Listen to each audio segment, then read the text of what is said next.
So when my wife, Ashley, and I found out we were going to be pregnant with our first son, his name's Grayson, you could say it brought a lot of questions and what ifs and whatabouts for me.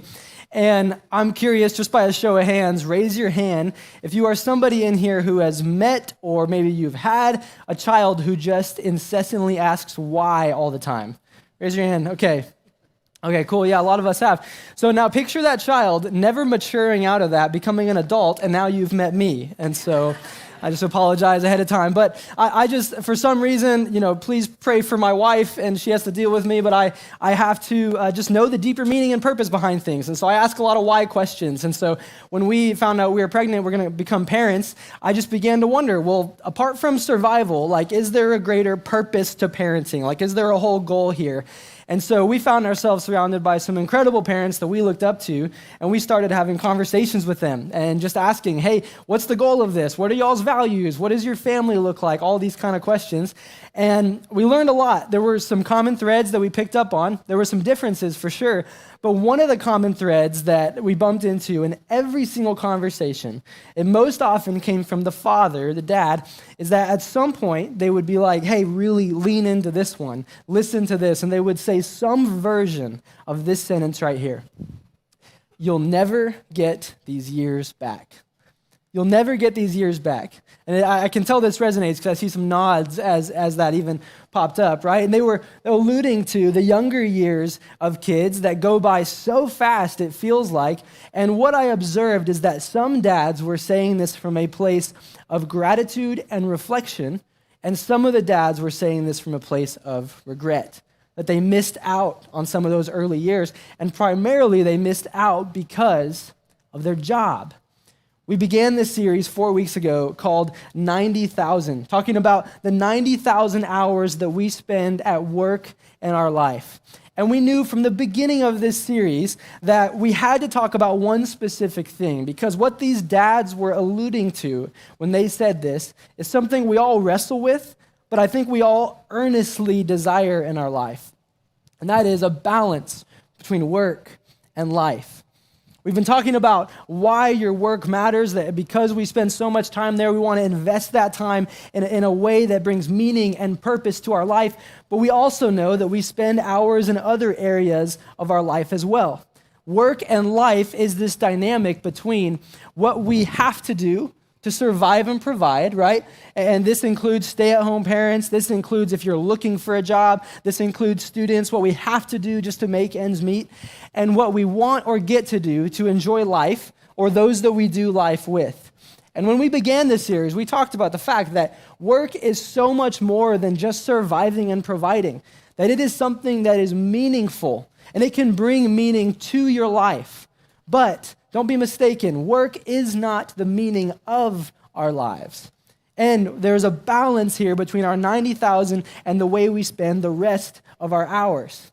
The problem that makes this balance so difficult for us to experience, and whether you are a follower of Jesus, it's your first time, you're new to church, wherever you are, I think we'd all agree with this, right? Your time is a commodity that is high in demand and limited in supply. It's high in demand and limited in supply. And this looks different for a lot of us, probably depending on the season of life that you're in. If you are single with no kids, then you feel this maybe a little bit less because you have less people relationally dependent upon you, but you still have schoolwork to be done. You have bills to be paid. You have a career to build. You have a name that you want to make for yourself, right? And then if you get married, you still feel this a little bit as well, but now you've got this relationship you have to prioritize, but until you have kids, you really want to be sure that you build your career and you build your net worth and you begin that journey, right? And so you feel it a little bit more there where the demand increases. If you're a manager, you're a leader at work, then you feel this. People demand your time and your energy. If you're a student, then perhaps what the next level of education requires of you right now means that you feel this a lot because you have a lot of work to get done to get where you want to go. If you are a parent, you feel this every single day. If your kids are little like mine, where they demand every waking moment of your attention, you feel this. Or if you have teenagers who act like they don't want your attention, right? I think for all of us, we've probably said at some point, I just wish there were more hours in the day. Or I just wish there were more hours in the night to recover from what happened today, right? We feel that one too. Work-life balance has been a thing for hundreds of years. Prior to industrialization in the 1800s, around 90% of the world were farmers, which means work and life and family and privacy, all of this, they were all interconnected. Today, it just looks a little different. Today, for many of us, we work more with our minds than we work with our hands. It's not true for all of us, but for many of us it is. And with COVID, there's this movement to working from home that perhaps, you're somebody who works from home. And when we do this, there's benefits and there's drawbacks because it means that, yes, depending on your job and your employer and how you manage your work-life balance, it means that, yes, you can have access to work wherever you are and all the time and whenever you are. But it also means that work can have access to you all the time, wherever you are, whenever whatever is going on in your life. We all have experienced this tension. And it looks different, it's changed over the years, but what has remained true that I think we'd all agree on, whether you're a follower of Jesus or not, is that with greater responsibility in life comes greater demand for your time and your attention and your energy. And this is not a bad thing. Right? Sometimes, we talked about this in part 1, we can run from difficulty in life and hardship with work, but what we accidentally do is we throw out the goodness of work with it, and so we find ourselves going, man, I wish I had more meaning in my life, more fulfillment in my life, but when we try to minimize things that are hard, we end up with a whole lot of supply and a little demand, and we actually need to invest our time more in things like this, where we increase our demand for our time, energy, and our attention to experience more. This is the framework of work given to us by God, that it is a good gift for us. And if we are to do this, we experience this more and more. Where there's a tension, though, I want to go back to our foundational verse for this series, because in part 1, we said this in the letter of Colossians from the Apostle Paul, where he writes, whatever you do vocationally, whatever you do, work at it with all of your heart. Bring all of you to your job as working for the Lord, which is great, right?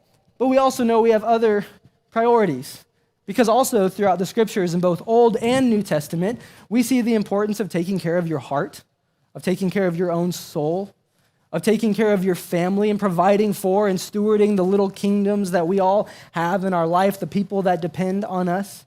So we want meaning and purpose over here, but we have these other priorities too. I mean, one example of this is that the same person who wrote this in the first century, the Apostle Paul, he also writes to husbands, love your wives as Christ loved the church and gave himself up for her, which means husbands, you are to give all of yourself for your wife. And so for me personally as a husband, I just hear that and go, well, I'm supposed to give all of me for my spouse, and then I'm all supposed to go to work and give all of me and work with all of my heart there as well. I think we get there's a tension here. And this is true even if you're just a stay-at-home parent or a homeowner, because isn't it true that sometimes we can spend so much time working on the house that we neglect those who live in the house, right? See, for me, right now, in this current season, Easter is around the corner, and Easter in church world is just crazy because we do all these services, and it's the epicenter of the Christian faith, the resurrection of Jesus, and so we have a lot of fun with it. We talk about it a lot, and we do all these services, which means just behind the scenes for me in this season, it's craziness. It's also springtime, which means there are weeds in our yard. Raise your hand if you got weeds in your yard. Okay, yeah, nobody raised their hand first service. I was like, am I the only one with weeds in my yard? But they were up all night pulling weeds, and they lost the hour of sleep, and then they were grumpy. I don't know. But for me, so I've got weeds in my yard, and it's crazy at work, and I've got kids, and so there's all these demands, and I've just described this to my wife in this way, that it feels like when I drive home and I'm exhausted from work, it feels like there's a bunch of middle fingers in my yard just sticking themselves up at me. I feel that every day I get home from work. And so, yeah, so anyways, but there's a lot of demand in my life, and I can guarantee you that my son Grayson, he doesn't care about the weeds at all. He just wants to swing on the swing set, listening to the Lion King soundtrack. He does not care if he's swinging through a yard full of weeds in the backyard. You get this. What drives it home even further for us is something that is not at all fair, but just rings true time and time again. You've heard it said that, actions speak louder than words. I think many of us would agree, right? Actions speak louder than words. I would take it a step further when it comes to work and life, and that I believe actions speak louder than intentions. Most of us in here do not have intentions to prioritize work to the neglect of ourselves or those that are most important to us. But isn't it true that our kids, or even just your inner heart, your soul, intentions don't really matter. It's what was actually felt and experienced on the other side of us as we wrestle with work and life. This is why for you, maybe growing up, if your parent traveled a lot and they were gone a lot for work, you knew they were providing for you and that made you a priority. But every time they left, you didn't feel like a priority. Or this is why maybe for you, as you say, it's just one more trip or just one more season, or this is just a season and it's going to be over. That's true. Sometimes we just got to work and get it done, but enough deposits of those, even though you're making them a priority, they might not feel like a priority. This is why you can intend to work and build something of yourself, but if you're not careful, enough actions and the frequency of those actions, work can end up becoming the meaning of your life, even though that's never what you intended in the first place. Again, this isn't to say we're not going to have to work hard and hustle. I mean, there are seasons, but where a season becomes a year or 2 or 10, and we make enough deposits in the wrong direction, we can end up missing out on what's most important in our life. And none of us desire that. This past week, my wife and I celebrated our 8th anniversary, and we went to Wimberley to get away for just a day, and we went to the Wimberley Cafe, which is in downtown. It's a really cool little town, and we're sitting there having brunch near the entrance, and people are walking in, and we're overhearing their conversations, and these 2 ladies are sitting there talking, and this old guy just walks in by himself, and they stop him, and I just want to recognize that last time I was up here and I shared that I overheard accidentally a conversation. I'm beginning to recognize that maybe it's not so accidental, and I'm just going to own that. But I don't know, I learn a lot, so I guess that works. But this old guy walks up, and these 2 ladies ask him, hey, we really like your necklace. Can you tell us more about it? And so he turns around, you can tell he's excited to share, and he says, yeah, I'd love to. I was married for 57 years. And my wife passed away 3 years ago. When she passed away, she was cremated, and I took a little bit of her ashes and I put it in this necklace, and I put it on every day to keep her close to my heart. And then in his words, he said, because she was the greatest blessing of my life. It was such a unique moment. We're sitting there in our 8th anniversary, not speaking at all. We're just listening to this other conversation happening. But he continued to reflect on his life and share about his kids and his grandkids and all this stuff. And I just observed, as I thought about where we were going today, I just observed is that what he didn't talk about was his job, was his work. Because in his years, he looked back on his life and recognized something that's true for all of us. Your work matters. We spent 4 weeks talking about why it matters. But there are things that matter more. And I think so often, in our attempt to really balance these things out in our life, we try to read the self-help books and we try to find the magic solution, the magic equation that we're finally going to put all these pieces together and experience this perfect harmony between work and life. I think so often those things feel so ideal. They're helpful, yes, and we're going to talk about one of these tools later on in our time. They are helpful, but they feel so ideal because so many of them try to solve this problem that we have. As if there's some Zen destination. I think the better approach, a more effective approach, is for us to view it differently. Not a problem to solve, but a tension that we manage. We manage the tension between work and life because for as long as we are working, this tension is going to exist. But I believe when we view it this way, that there is a way forward in which we can experience both what God desires for us vocationally and personally. I want to read us today a part of a story in the Bible. It comes from the Old Testament, from a man named Daniel in his life. And he has these 2 demands in his life, and he cannot meet them because of the supply of his time and energy, and you'll discover they're really heightened, they're very competing demands. And the way in which he manages the tension, I think, gives us a way forward in how we manage our own tension between work and life. Daniel lived around 600 BC, and coincidentally, his life is captured in the Old Testament in the book of Daniel. And it begins like this. Here's what it describes. During the 3rd year of King Jehoiakim's reign in Judah, King Nebuchadnezzar of Babylon came to Jerusalem and besieged it. When I read this, I always just think to myself, one of the coolest things about becoming a parent is that you get to name a human and they have that name for the rest of their life. And so I always want to know, what were little Nebi's parents smoking when they named him? It always bothers me a lot. I want to catch you up on the context of what's going on in Daniel chapter 1 here.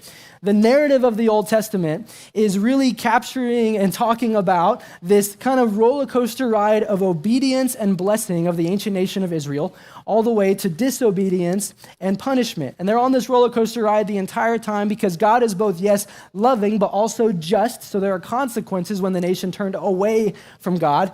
And where we enter the story right now, we are coming into one of those consequential seasons. And we see that the nation of Israel is captured and pulled into captivity by the Babylonians.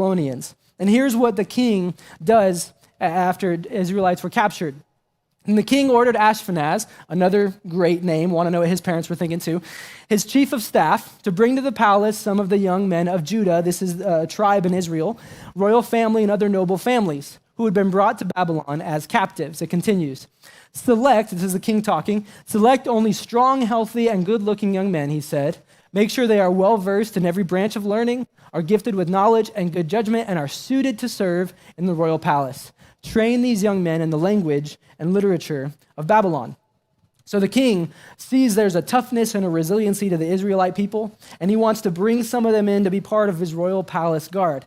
And so he brings them in and he puts them through this training program, but part of this training program is what they eat to prepare for 3 years to be part of the royal palace guard.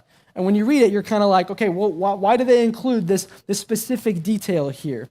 But this is what's included. It says, the king assigned them a daily ration of food and wine from his own kitchens, very specific, it had a purpose behind it. They were to be trained for 3 years, and then they would enter the royal service.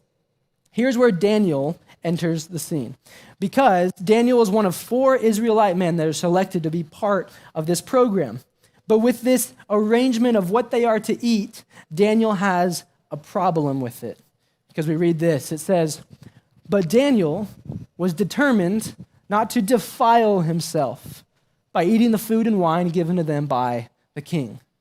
Now, what does it mean that he doesn't want to defile himself? See, the ancient nation of Israel had a set of laws and rules surrounding what they should and should not eat. You have to know, these weren't given to oppress them. They were given to help them have a right standing with God, to draw near to God, and ultimately to allow them to be a different people group in the world at this time, where they would represent a different, holy, set apart, the one true God. And so these rules were important. And how you followed these rules, what you ate, what you didn't eat, would ultimately make you ceremonially clean or unclean. That's that word defile. It'd be unclean.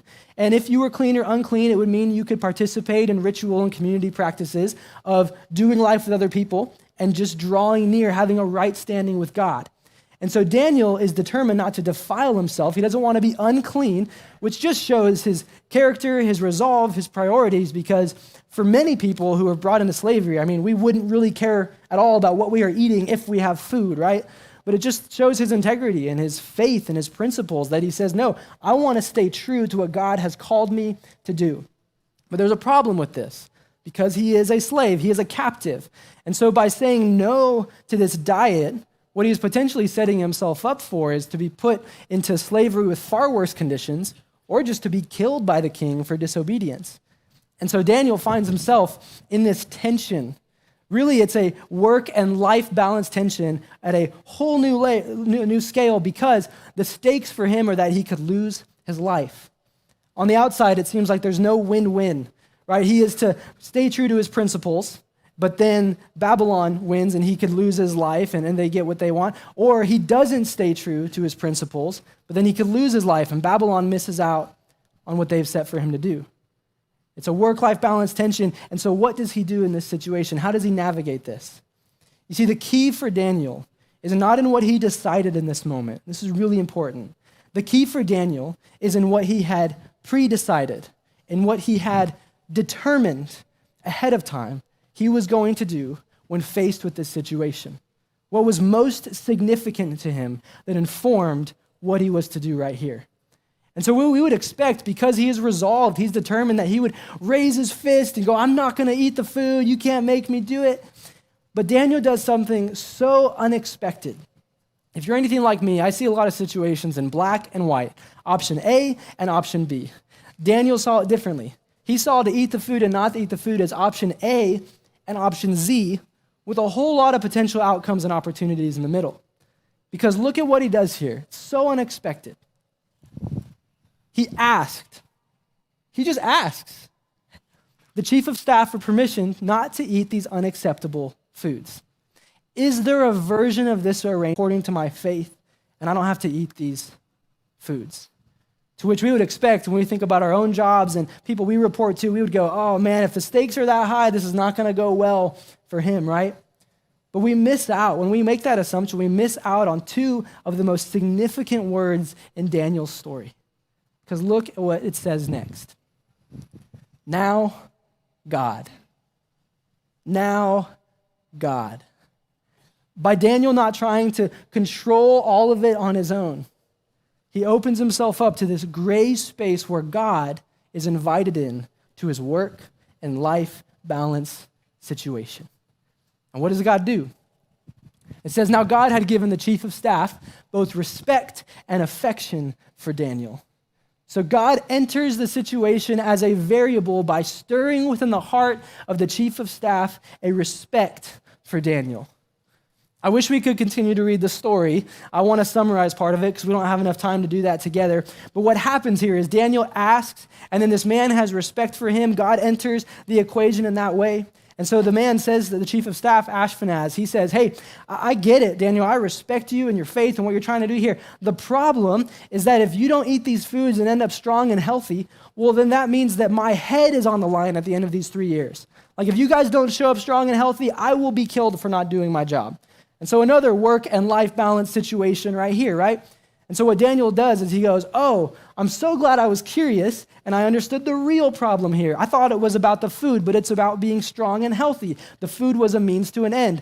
And so what Daniel then does is he says, hey, I want to make a suggestion. Would you allow us for 10 days to do a trial, just a trial run? We're going to eat our own diet, and at the end of the 10 days, if we aren't as strong and healthy as the rest of the guys, then would you maybe allow us to rethink this situation? Maybe we'll talk about it again, but if we are as strong, well, then we can eat our own food. So 10 days in the span of 3 years is very low stakes. And so Ashpenaz, the chief of staff, says, yeah, sure, you can eat what you want for 10 days. And so they do that. At the end of the 10 days, Daniel and his other 3 guys, his other Israelites, they are top of their class. And so Ashpenaz recognizes, okay, there's not much risk here. So I'm respecting Daniel. I'll allow him to eat his food. And for the next 3 years, that's what they do. And then look at the final outcome of this. When the training period ordered by the king was completed, the chief of staff brought all the young men to King Nebuchadnezzar. The king talked with them, and no one impressed him as much as Daniel, Hananiah, Mishael, and Azariah. So they entered the royal service. On the outside, this could feel like I'm painting a picture of happily ever after, but you have to know this is chapter 1 of the book of Daniel. And you have to know that he continued to live as a captive. This was a win for him. He was able to stay true to what was most important, but he continued to live as a captive. And when you read the rest of his story, I mean, this tension just happened over and over and over again for him. But the way that he manages it here, even though it happened 2,600 years ago, I think the way that he manages this work and life balance situation brings some clarity to how we are to manage our own situation and how we manage the tension between work and life. One of the key words, one of the insights we get from Daniel's life is that word determine, what he had pre-decided. That if we are to ensure that yes, work matters, but we don't miss out on what matters more than work, then all of us, we have to determine what matters most. And in our minds, we might go, well, I know what matters most. I know what matters most, right? Most of us would say that. But the word that Daniel used, determine, resolve, implied an intentional pre-decision thinking ahead of time, meaning writing it down, seeing it every single day, telling what matters most, that they are actually what matters most to you. Very simply, this is a process of prioritization. On the surface, that's all it is, but in practice, it becomes far more complex and we often don't think about this side of determining what matters most. But if you're saying yes to something, you're saying no to something else. That when you decide what's going to win in your life, well, that sounds fun, right? Because we have a limited supply of time, energy, and resources, well, then we're also deciding what's going to lose, what is going to be traded, so that what is most important can win. Pastor Andy Stanley has been a huge influence to me, and he has an amazing statement in his book that talks about this. He says this: don't trade what's unique to you for something that somebody else will do. What is unique to you and I? Well, it is who you are to those around you, that nobody else can be a parent to your kids, nobody else can be a spouse to your spouse, nobody else can be a brother, a sister, a friend to the people that you have in your community. Those are unique to you. Somebody else potentially, and this is humbling and this is difficult for some of us to accept, somebody else for all of us can probably do our job. Nobody else can be you to those around you. When I first came across this and I began to bump into a work-life balance tension in my own life, it was when we had gotten married. Prior to marriage, we were both on staff here at Northpoint, and we just kind of gave all of ourselves to our job in a lot of ways. And so getting married, now there's this relationship that takes work, and I felt this tension to a great degree. And so I began to explore and look for ways to help manage this tension. I came across a guy named Michael Hyatt. He's a leadership author and speaker, and he had kind of a framework for viewing this problem, this tension, that was really helpful to me. He had what he called were life accounts. Now, similar to money, in the way that we can invest money into different accounts and we can choose how we want to do that, our life is the same way, that our time and our energy and our attention are things that we can invest into different areas of our life. Now, this was helpful because it helped me think about, well, where do I want to invest my time and energy and attention? I want to do it in what's most significant, what's unique to me. But it also meant, in the same way we don't have an infinite amount of money to invest, we don't have an infinite amount of time and energy and attention to invest, which means that there is a limited number of life accounts that we can all choose. Michael Hyatt actually gave it a number, and he said you have between 8 and 10 life accounts that you can choose in your life with the 24 hours that you have available to you every day.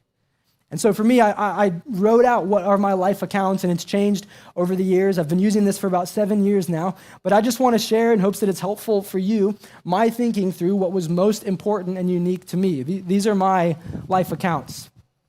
Number one for me is God. And that's not because I work at a church, or that's not just like feels good and it's really nice. I genuinely believe that Jesus is who he claimed to be, and he said he was the way, the truth, and the life. So everything good and everything loving and everything meaningful for me stems from a relationship with God through the person of Jesus. And so that has to be number one. Number two is myself, which sounds selfish on the surface, but it's recognizing that I bring a certain emotional and mental temperature into all my other accounts. And so if I'm not good, I probably can't bring a good version of me to the things that are important to me. I want to bring the best version of me to those that are most important to me. And so number two was me. Number three was my most important relationship, my wife. Paul said, love your wife as Christ loved the church and gave all of him for her. He didn't say that about any other relationship other than your relationship with God. And so that is number three for me. Number four is my boys, Grayson and Shepherd. And it's important to note, I just want to call this out, they are in that order for a very specific purpose. Because one, I'm not called to give all of me for my kids, which sounds crazy, but I am called to give all of me for her, and there's a reason behind that. You see, what has been talked about biblically has been found to be psychologically true as well, in that the best gift that I can give my kids is a good relationship between mom and dad. So that has to be number three for me. And not only this, but I recognize one day, Ashley and I, before we had kids, we were immediate family. And one day they're going to grow up, they're going to be adults and get their own immediate families. We're going to become extended family. And I want the only immediate family I have left at that point to be in a good place. And so for me, that's why they're in that order. Number five is community, family, and friends, extended family and friends, the people I do life with. Number six is neighbor. This is both metaphorical and literal, just the people that God brings in my life. I just want to love them as best I can. And number seven for me is work. Number seven on the list of what is most significant for me is my job. And my job does demand a lot of me, but this is just where everything else before that is more significant. Number eight is play, This is just fun and adventure. And number 9 for me is finances, the extra work we do to make ends meet, and then just our household, which you can tell it's number 9 because it's covered in weeds right now. But these are my life accounts. When I did this, it was a prayerful process of me just going, Heavenly Father, what is most important to you in my life? And how can I invest my life into those different accounts? And what it has brought me is just clarity. The outcome it's brought me is just clarity. When there's a decision or an opportunity or something that comes my way, I just bump into this fact that, what I know is most important can trickle down and determine the way I decide certain things. We had a staff member in our message prep meeting earlier this week that said what it looks like for them and their family. Their spouse works somewhere where there's a certain level of climbing the ladder that eventually you get to a point where managing work and family becomes really complex. And so they've been offered promotions over and over and over again, and they've declined them every time because they have enough to provide for their family, but they've also just determined what's most important. And so even though it's more money, more opportunity, they've just said no every single time. It's important to note, this does not mean that work is number 7 on a list of what I spend my time on. We began this series talking about 90,000 hours in comparison to the, on average, 42,000 hours that we spend with work or with family and friends throughout our life. Work is something we have to do. We have to provide. We have to make ends meet, right? But for me, I just don't want it to end up looking like this. I just don't want work to be number 1 and everything else gets the leftovers. And make sure you hear me when I say this. In sharing all of this, I am not in any way saying, look at me, here's how I get this right. If you are close to me and you know me right now, then you know for me, I am wrestling with this. I'm trying to figure this out. I'm trying to get back to a place of equilibrium as the demands have changed. This brings me back and tries to give me clarity. I am in no way saying I get this right. But what I try to do and what I think helps when you determine what matters most is just to try to ensure that this is more of what my life would look like. Not saying I get it right. This is what I strive for, that yes, work takes up the bulk of my time. But I hope that these other areas of my life will get my energy and my attention in the way that they need as well. It's not that it's number 7 on a list of time. It still takes a ton of time. I just hope it doesn't compromise these other situations. And I would just go back to a couple more examples of this. If you go all the way back to Genesis, that God created the world, he worked in 6 days, rested in 1, it demonstrates that we are to work from a place of rest, not a place of restlessness. And a modern day example of this is this company that's closed on Sundays, and it drives me crazy because after church, all I want to get is fried chicken. It's all I want, right? But they're closed. Chick-fil-A is closed. You guys know what I'm talking about. 1 day a week they're closed. On average, the average Chick-fil-A location makes more money than the average McDonald's, Starbucks, and Subway locations combined. And they're closed 1 day a week. It's just crazy. Because what I've discovered for me is that when I can prioritize it correctly, that I bring less quantity of hours, but I bring a far greater quality of hours. And through that, I hope to contribute a greater output to my job. I can guarantee you my worst days at work and my least productive days at work are when my marriage doesn't feel good, when I'm not feeling great as a father, where I feel disconnected from others or I feel disconnected from God. It's not just quantity, it is quality, and quality can lead to actually something better when what matters most is being prioritized first. So I want to turn it around to you. There's a couple of examples there. I just hope that's helpful. That's the only reason I shared that. Just a couple of examples, but I want to turn it around to you and ask you in your work and life balance as we wrap up. Have you determined what is most important to you? Have you determined, not just you've thought about it or maybe you could say it, but have you written it down? Have you asked God, what is most important to me, to you in my life? And have you aligned, not just your intentions, but have you aligned your actions with what is most significant to you? My challenge would be, if you've never made a list and you've never written this down, I would just challenge you to go home and do that today. Don't wait, do it today. And then what I want you to do is take this list to somebody who knows you, somebody who calls you a close friend or a trusted individual. You know, they might tell you something that's difficult to hear.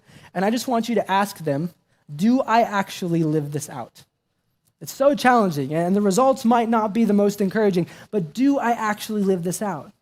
For some of you, the results could be great, and you are encouraged, man, I'm doing a good job of managing this tension. For some of us, and this one would be true of me more for sure right now, is that, for some of us, we have hours that we are allocating in the right places, but in terms of our presence and our attention and our energy, even when we're at home, it's like we're always working, right? For some, if you find a tension that you didn't know was there, or maybe you unearth something that you haven't wanted to admit yet in these conversations of, do I live this out? Well, my encouragement and my challenge to you would just be to take your cue from Daniel. Don't go fatalistic with it. Don't go option A and option B, and these are the only two things. But take a moment and step back. Look for option A and option Z, yes, but all of these other opportunities in between.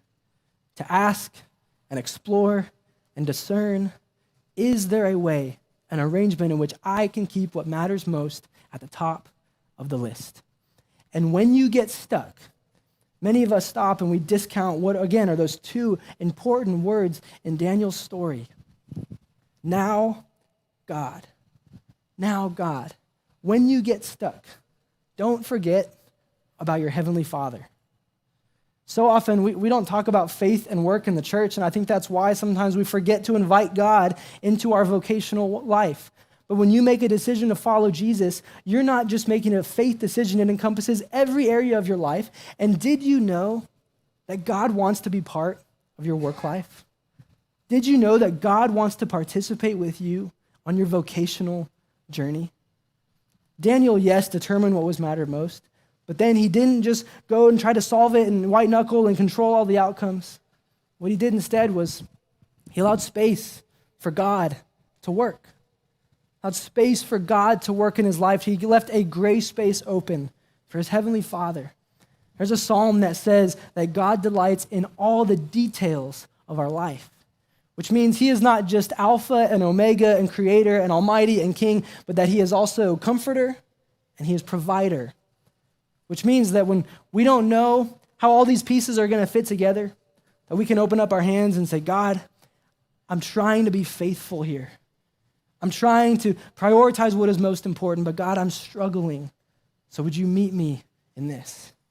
And I'm not saying you're going to have an epiphany in that moment, but I would imagine if you did that for 30 days and you just went before God like that in 30 days, that you might begin to see things differently.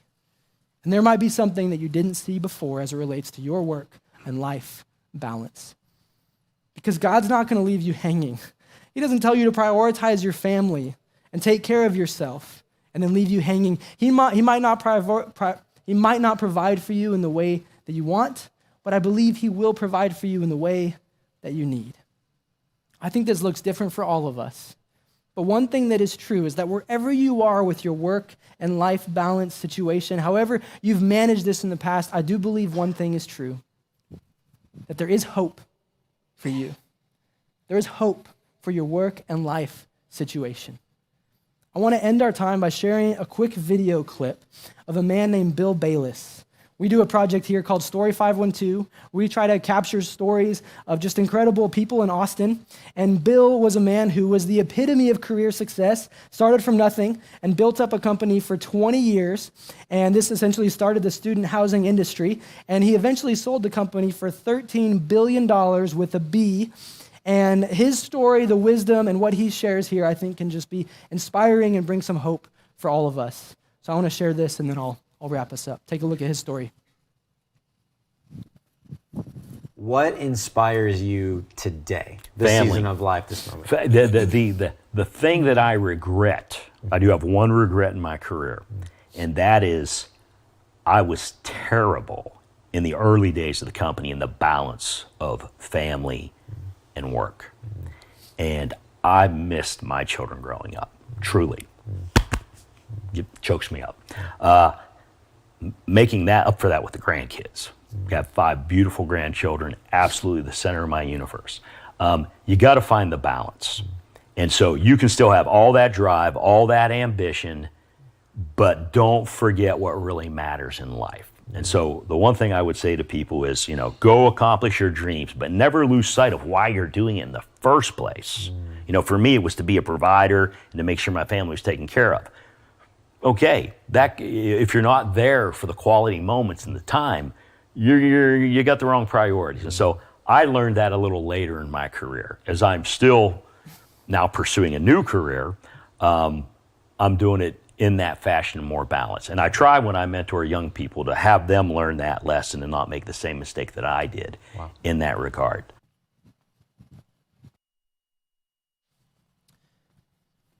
I share that because I think what Bill says there is so true. There might be moments that we've missed, or maybe we've prioritized work to the point that it's become the meaning of our life, even if we don't have a family, versus it just bringing meaning in life.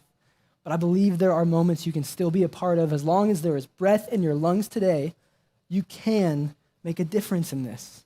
You can experience better in managing this tension. It might require you to make some changes.